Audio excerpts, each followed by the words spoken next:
long wrap skirt, ito na. Ang ginamit ko nga palang tela dito, satin. Mami na nag-request, ito na yung aking kasagutan. Ngayon, unawain at intindihin maigi ang nilalaman dito sa video.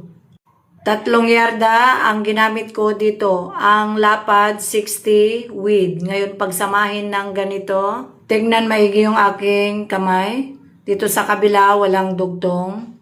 Ngayon, ikutin. At pagsamahin ng ganito, simula dyan sa tulis, sumukat tayo 11 and 3/4. Ganon din dito, 11 and 3/4 hanggang sa gilid. Ngayon, i-curve natin ng ganito. Ganito ang magsukat ha.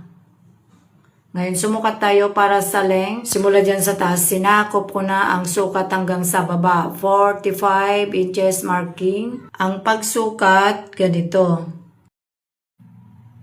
Ngayon, gupitin na natin. Maglagay tayo sewing allowance, 1/2 inch. Dito sa laylayan, ganito ang magtabas, no?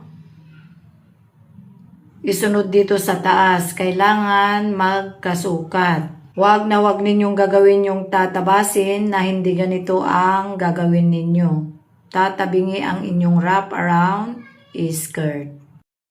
Sumukat naman tayo para sa waistband. Ang lapad, 4 inches. Tapos gumuhit tayo, guntingin. Ngayon, magtatay na tayo. Dito sa side, finold ko ng 1 inch. At dito naman sa baba, i-fold ng maliit lang, no?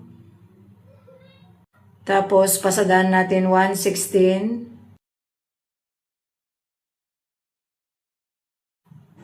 Kunin ang center ng skirt. Pagsamahin ng ganito. Tapos, mag-knots.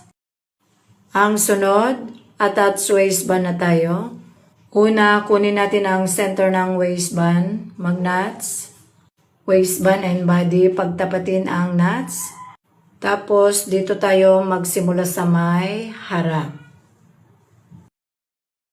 Ngayon, pasadaan natin 1/4.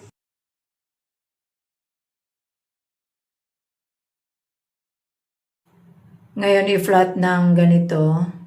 Tapos, pagsamahin ng ganito, dyan tayo mismo magsimula, pasadahan 1/4.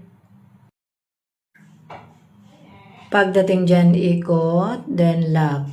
Ngayon, guntingin ang sobra. Tapos, balik ta rin.